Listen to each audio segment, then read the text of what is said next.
Good morning, students. Today I am going to teach you Hamlet and his problems.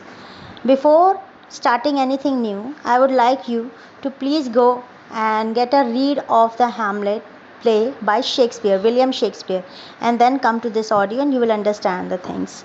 Without that previous reading, it will be quite difficult for you to understand each and everything.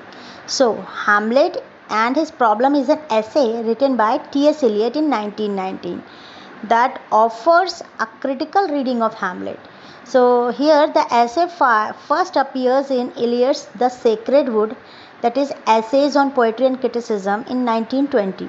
It was later reprinted by Faber and Faber in 1932 in selected essays.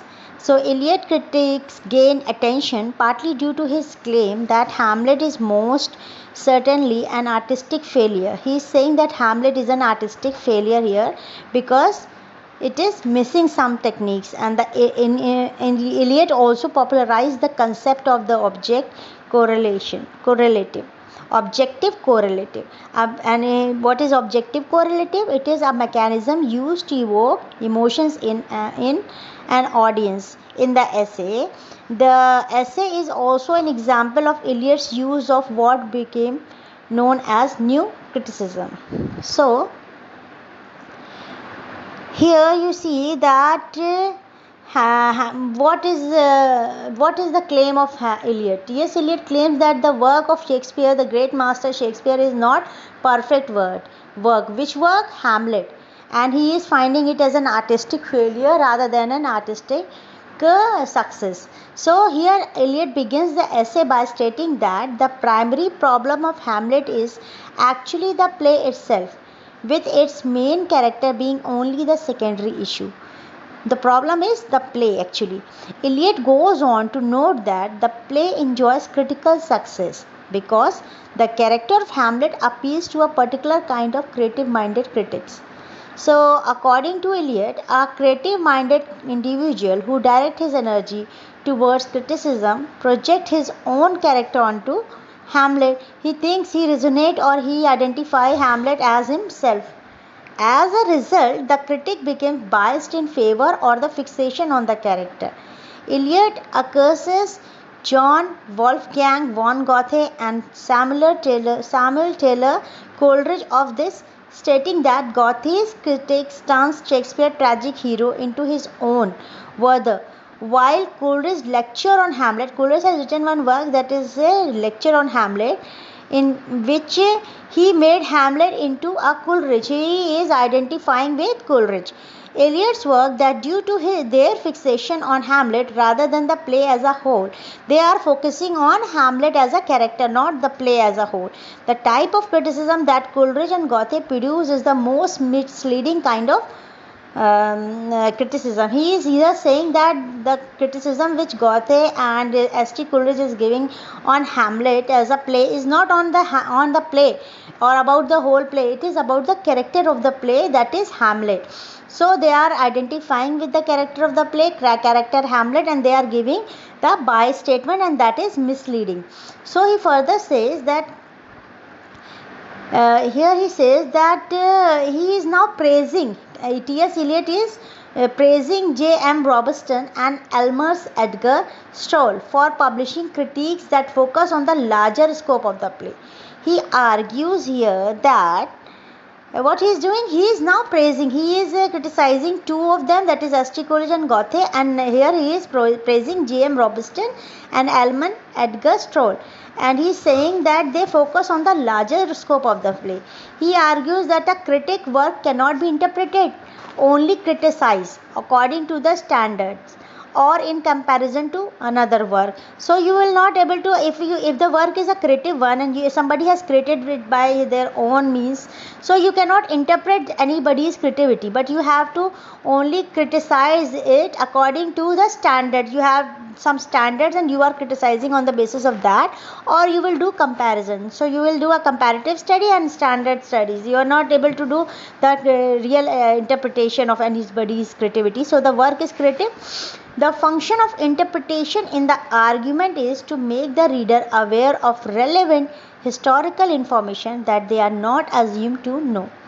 Eliot credits Robertson in particular for his historical interpretation of Hamlet. Here, next Eliot names three sources. Now he is telling you the three sources from where this Hamlet, the play Hamlet has been derived or taken. So he is taking three sources on which Shakespeare is believed to have based his play. The first source is Thomas Keats, the Spanish tragedy. The second source is the Hamlet and a version of the play, and another third is a version of the play performed in Germany during Shakespeare's lifetime. So he noted that the difference between Hamlet and its source material is pointing out that in earlier work, that is the source material, the only motive for murder is revenge, but the delay of which is result of circumventing the king's guard. The Hamlet of the earlier play also uses his perceived madness as a guise to escape. So here you will see that in the earlier plays the only motive is of the play is to take revenge, but in the second one the revenge is delayed and it is making the play go in any other direction or on any other track. So in the first play, Hamlet is assuming getting the guise of madness for not making King Claudius suspicious of him, but Hamlet here in the second play, his madness is making him more suspicious of him. So Hamlet here he is saying that here is saying that Eliot finds that these alterations too incomplete to be convincing and feels that the prose of the two texts is too similar in some section that it appears that he is thinking that this has been taken by this work and he is just rewriting it. So here he is saying that Eliot finds these alterations too incomplete to be convincing and feels that the prose of the two texts is so similar in some section that it appears that Shakespeare simply revised Keats' text. Eliot concludes this section by agreeing with Robertson's assertion that the hero of Hamlet is driven more by his mother's guilt than the revenge of the father. So he is thinking that the mother is more guilty than the father, than revenge of the father. Taking revenge of the father is not so important than to supporting the woman, the mother, and the guilt. And Shakespeare fell short in combining this altered motive with his source material. So in a nutshell, you will understand that Hamlet is driven by a motive greater than revenge. He delayed in exacting the revenge and it is unexplained. What Shakespeare is doing, Shakespeare is delaying the enacting of the revenge, but it is unexplained. He is not explaining why, and that Hamlet's madness is meant to arouse the king's suspicion rather than avoid it. If he is making Hamlet mad and Hamlet is pretending to be mad, then it is just creating more suspicion on Hamlet by Claudius, not avoiding any suspicion. So here he is saying that he further says that the later portion of the essay is dedicated to Eliot's criticism of Hamlet based on his concept of the objective correlative. He begins by arguing that the greatest contributor to the play's failure is Shakespeare's inability to express Hamlet's emotion, his surrounding, and the audience resulted inability to localize that emotions. He is saying that it is a failure because the play Hamlet is missing objective correlative technique, and Shakespeare is incapable of expressing it through any means to the audience. He is not able to express the emotion of the character Hamlet to audience. This is the inability of Shakespeare, that he is not able to express, and that is why the play is showing as it is going off track and is not the real copy. Then another thing which he discusses in this is that he further Hamlet based on this concept of objective correlative. He begins by arguing that Greatest contributor to the play failure is Shakespeare's inability to express Hamlet's emotion in his surrounding, and the audience resulted inability to localize that emotion. The madness of Shakespeare's character, according to Eliot, is a result of what? It is the result of his own guilt and problems. It concludes that because Shakespeare cannot find sufficient objective correlative for his hero, the audience is left without a mean to understand and experience that Shakespeare himself does not seem to understand. Even Shakespeare is not able to understand that what should he feel, what the character is feeling, because the problem of Hamlet is different from the problem of Shakespeare. Hamlet is very much worried about the character of his mother, and Shakespeare is not able to convey it because Shakespeare himself is not able to feel it. So now you have to understand what is objective correlative. The objective correlative concepts that Eliot popularized in this essay refers to the concept that the only way to express an emotion through art is to find a set of objects, a situation, or a chain of events that will, when read or performed, evoke a scientific sensory experience in the audience. This sensory experience is meant to help the reader understand the mental or emotional state of the character. Eliot writes that Hamlet's state of mind is a direct result of his confusion and of him confused emotions, and lack of external representation for these emotions is an objective correlative. Here he is saying that you should use the technique objective correlative. And what is objective correlative? It is the outlet or the outlet of the chaos inside the protagonist or the hero to the audience with some means of chain of events or something like some situation, some object or set of object, etc. Like when you see that something bad is happening, going to happen, some struggle is going to happen in hero's mind. Might be you may get an example from 90s film, when a hero who is a small boy and is very much in the chaos that his mother is dying, and he has to go to go to market or some medical shop to buy medicine for mother, and all of a sudden some thunder and lightning started, and the thunder and lightning is showing the what the thunder and lightning is showing? Thunder and lightning is showing the chaos, internal struggle, internal problem of the protagonist. So this way the thunder and the lightning is objective correlative. That is a dramatic technique to express the internal chaos of the protagonist. So going further, Eliot writes that Hamlet's state of mind is a direct result of his confused emotion and the lack of external representation for these emotions in an objective correlative.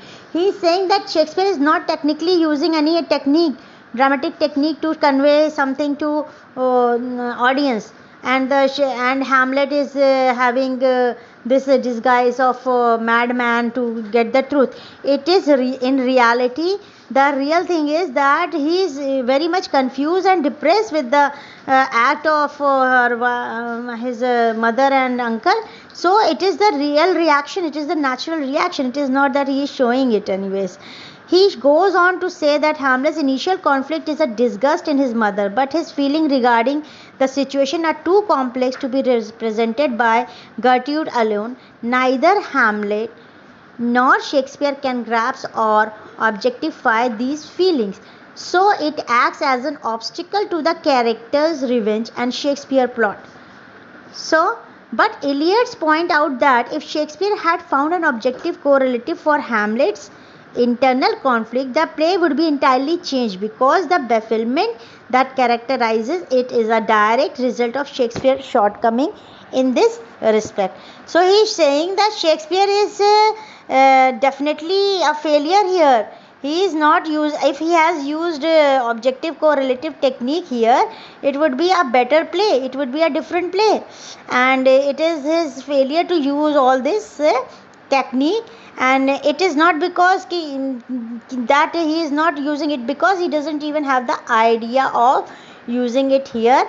And it's not that he is unaware of all these techniques, it is that he is further saying that he knows this technique and he has used it in play like Macbeth, in Macbeth, and in Othello, and in King Lear.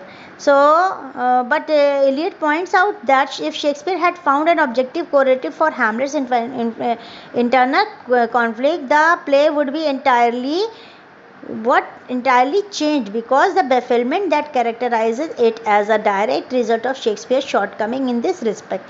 Eliot thus, however, gives credit to Shakespeare's use of the objective correlative in his other work. As an example, he refers to Macbeth, in which Lady Macbeth is sleepwalking, and the imagined sensory impressions Shakespeare provides allow the audience to understand his mental stage.